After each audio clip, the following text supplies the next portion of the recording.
শিকারপুর নামের একটা গ্রামে কয়েকদিন ধরে ছোট বাচ্চারা গায়েব হচ্ছিল। গ্রামবাসীরা রোজ গায়েব হয়ে থাকা বাচ্চাদের কারণে চিন্তিত ছিল। এক রাত বান্টি নামের একটা বাচ্চাকে ঝোপের কাছে পাওয়া যায়। সবাই বান্টিকে ঘিরে ফেলে। কিছুক্ষণে তার জ্ঞান ফেরে।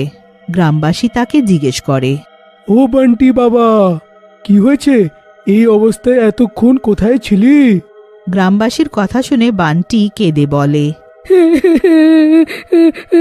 কাকু, কালকে আমি বাড়ির সামনে খেলছিলাম, হঠাৎ করে একটা ডাইনি এসে আমাকে উঠিয়ে নিয়ে চলে গেল। তারপর আমি আর কিচ্ছু জানি না। তখন সোহান নামের একটা গ্রামবাসীর নজর বান্টির পেটের উপর পড়ে। তার পেটে একটা কাটার দাগ ছিল। এইটা দেখে সোহান বান্টিকে বলে, আরে বান্টি বাবা, এই তোমার পেটে এরকম কাটা দাগ কোথা থেকে এলো? কি হয়েছে তোমার সাথে? কিন্তু বান্টি কোনো উত্তর দেওয়ার বদলে কষ্টের কারণে অজ্ঞান হয়ে যায়। এইটা দেখে বাকিরা সবাই সোহানের উপর রেগে যায়। তুকারাম নামের গ্রামবাসী সোহানকে বলে, আরে সোহান বাবা, তুই একটু চুপ কর। যেখানেই দেখো নিজের গোয়েন্দাগিরি আরম্ভ করে দেয়। হ্যাঁ, আরে বাচ্চাটার অবস্থা তো একবার দেখ।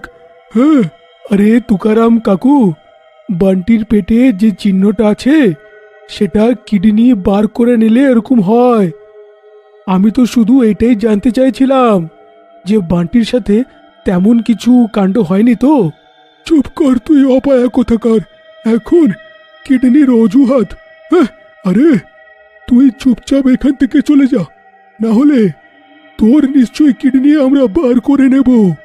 তুকারাম আর বাকি গ্রামবাসীদের এইভাবে রেগে দেখে সোহান ওখান থেকে চলে যায়। গ্রামবাসীরা জঙ্গলের কালী ডাইনির কারণেও অনেক দুঃখী ছিল, কারণ ওখানে তার ভর ছিল। ও অনেক ভয়ঙ্কর ছিল। তার ভয়ে কোনো গ্রামবাসী জঙ্গলে যাতায়াত করতো না। এক রাত পাশের গ্রাম থেকে কালু আর টিল্লু নামের দুজন ওখান থেকে যেতে থাকে। কালু টিল্লুকে বলে, আরে দাদা, আজ আমার দেরি হয়ে গেছে। ওই কালো ডাইনি যেন রাস্তায় না পেয়ে যায়, নাহলে কি যে করবে। তোর তো জানি না, কিন্তু আমি নিজের ব্যবস্থাটা করে নিয়ে চলি। এই দেখ, বাবা রানছোড় দাসের লকেট। এটা থাকলে কোনো ডাইনি, জিন বা ভূত আমার কিচ্ছু ক্ষতি করতে পারবে না, বুঝলি? এখন চল আমার সাথে। টিল্লুর আত্মবিশ্বাস দেখে কালুও অবাক হয়ে যায় আর বলে, দাদা, তোমার পুরো বিশ্বাস আছে তো? এই লকেটটা যদি থাকে তাহলে ডাইনি আমাদের কিচ্ছু ক্ষতি করতে পারবে না? আরে কালু, তুই তো নিজের চিন্তা কর এখন, কারণ আমি রণছোড় দাসের তাবিজটা পড়ে নিয়েছি। আমার আর কোনো চিন্তা নেই। কিন্তু তারা জানতো না যে তাদের কথাবার্তা তাদের উপরে উড়তে উড়তে ডাইনিটা শুনছে। ডাইনি হাসে আর বলে, বাবা রণছোড় দাসের লকেট, এক্ষুনি মজা দেখাচ্ছি এদেরকে। এতটা বলে ডাইনি কালু আর টিল্লুর সামনে এসে দাঁড়িয়ে পড়ে।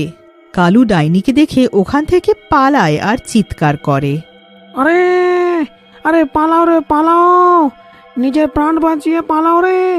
আরে আরে কালো ডাইনি এসে গেল রে, কেউ বাঁচাও, বাঁচাও রে।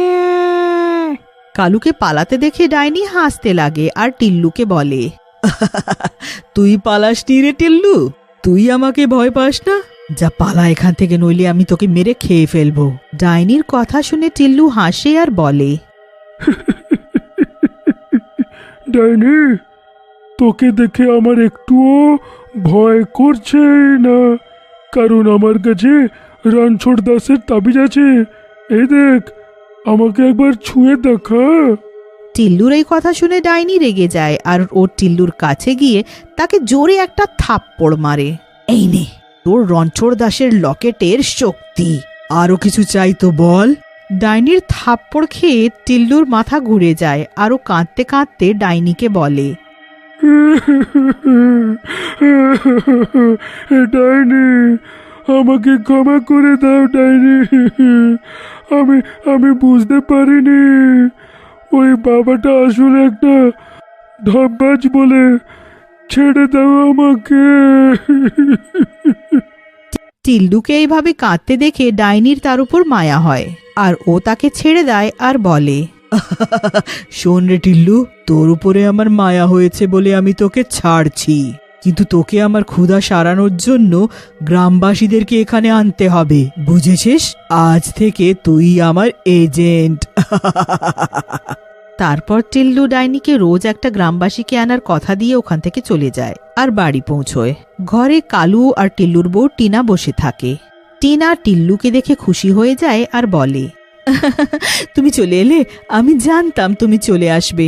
এই অপয়া কালু বলছে যে ডাইনি তোমাকে খেয়ে ফেললো। কালুর নাম শুনে টিল্লু অনেক রেগে যায় আর বলে, আরে ওই শয়তানের নামটা আমার সামনে নিবি না, সালা আমাকে ডাইনির সামনে ফেলে দিয়ে চলে গেছিল। আমার ভাগ্যটা খুব ভালো যে ওইখান থেকে বেঁচে ফিরেছি। আরে টিল্লু দা, আমি বা কি করতাম? তুমি তো ওই বাবা রণছড় দাসের কথা বলছিলে, আর তাবিজও তো ছিল, আর আমার কাছে তো কিচ্ছুই ছিল না গো, আর তাই জন্যই তো আমি ওখান থেকে পালালাম। এতটা বলে কালু রেগে ওখান থেকে চলে যায়। টিল্লু নিজের বউ টিনাকে ডাইনির সাথে হওয়া সব ঘটনাটা জানায়, যেটা শুনে টিনা বলে, এটা তো অনেক চিন্তার ব্যাপার। এবার তুমি কাকে নিয়ে যাবে ডাইনির কাছে? আর যদি না যাও তো ডাইনি তোমাকে মেরে ফেলবে। তারপর টিনা আর টিল্লু মেলে ভাবতে থাকে যে ডাইনির কাছে কাকে নিয়ে যায়। তখনই তারা সোহানকে দেখতে পায়। টিল্লু সোহানকে নিজের কাছে ডাকে আর বলে, আরে সোহান দাদা, অনেকদিন পর তোমাকে দেখলাম, কোথায় থাকো তুমি আজকাল? আরে দাদা, কিছুই না, কোথায় বা আমি যাব, কিন্তু অনেক দিন ধরে গ্রামে যে বাচ্চারা উধাও হচ্ছে তাই নিয়ে একটু চিন্তায় আছি। তারপরও গ্রামে গায়েব হতে থাকা বাচ্চাদের সম্বন্ধে টিল্লুকে বলে, কিন্তু টিল্লুর পুরো মনোযোগ এই ব্যাপারে থাকে যে কিভাবে সোহানকে ডাইনির কাছে নিয়ে যাবে। সোহানের কথা শুনে টিল্লু বলে, দাদা, তোমার কথাটা শুনে আমার কিন্তু এটা কালো ডাইনির কাজ মনে হয়, কারণ কালকে জঙ্গলে কিছু বাচ্চাও দেখেছি। হ্যাঁ, চলো ওইখানে গিয়ে দেখা যাক। বাচ্চাদের জন্য সোহান জঙ্গলে যাওয়ার জন্য রাজি হয়ে যায়। তারপর রাতে সোহান আর টিল্লু দুজনে ডাইনির কাছে যায়। ডাইনি টিল্লুর অপেক্ষা করতে থাকে। টিল্লুকে দেখে ডাইনি বলে, সাব্বাস আমার টিল্লু, আমি জানতাম তুই নিজের কথা রাখবি। তুই এই ছেলেটাকে আনলি, যা এবার পালা এখান থেকে, আমাকে ওর স্বীকার করতে দে। সোহান কিছু বুঝতো তার আগেই টিল্লু ওখান থেকে পালিয়ে যায়। সোহান অনেক ভয় পেয়ে যায়, কিন্তু তারপর সাহস করে ডাইনিকে বলে, ডাইনি, তোর আমাকে মারার আছে তো মেরে দে, কিন্তু গ্রামের বাচ্চাদেরকে তুই ছেড়ে দে। কবের থেকে ওদের কিডনি বিক্রি করছিস তুই? হ্যাঁ? সোহানের কথা শুনে ডাইনি অবাক হয়ে যায়। ও সোহানকে বলে, আমি তোর সাহস দেখে অনেক খুশি হলাম সোহান, কিন্তু আমি বাচ্চা আর বুড়োদের মারি না, আগে কখনো করিনি। আর এই কিডনি চুরি করা তো তোমার মতো মানুষের কাজ, ডাইনিদের নয়। তোমার কথা শুনে আমি অনেক খুশি হলাম।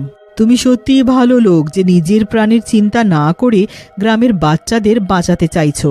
আমি তোমার সাহায্য করব। এতটা বলে ডাইনি নিজের চোখ বন্ধ করে আর কিছুক্ষণ পর চোখ খোলে আর হেসে বলে, আরে এটা তো বেশ সহজেই কিডনি চোরের ব্যাপারে জেনে গেলাম। একটা কাজ করো সোহান, তুমি গ্রামবাসীদের একত্রিত করে জঙ্গলের ওপারে কালো পাহাড়ের উপর দেখা করো। এতটা বলে ডাইনি ওখান থেকে চলে যায় আর সোহানও গ্রামবাসীদের একত্রিত করে কালো পাহাড়ের উপর চলে যায়। তখনই কালো ডাইনি একটা গুহার ভেতরে যায় আর গ্রামবাসীরাও তার পেছন পেছন চলে যায়। ভিতরে গিয়ে গুহার ভেতরের দৃশ্য দেখে সবাই অবাক হয়ে যায়। গুহার ভেতরে পুরো একটা হাসপাতাল থাকে আর কয়েক বাচ্চা বাঁধা থাকে। থামো সোহান, এখন আসল দুষ্টের সাথে সাক্ষাৎ বাকি। এতটা বলে ডাইনি একটা দরজা দিয়ে ভেতরে যায় আর ভেতর থেকে তুকারাম আর বাবা রণছড় দাসকে ধরে আনে। এই দুটো দুষ্ট মিলে গ্রামের বাচ্চাদের কিডনি বার করছিল, এরাই গ্রামের বাচ্চাদেরকে মেরেছে। ডাইনির এই বলার পর সব গ্রামবাসী তুকারাম আর বাবা রণছড় দাসকে মারতে লাগে আর তাদেরকে মেরে ফেলে। এবার নিজের বাচ্চাদের খেয়াল রেখো। আমি তো কাউকেই মারতে চাই না, কিন্তু আমি এবার কি করি? নিজের ক্ষুধা সারানোর জন্য তোমার মতো মানুষকে তো মারতেই হয়। তারপর ডাইনি খুশি হয়ে যায় আর কোনোদিন কোনো গ্রামবাসীকে মারে না।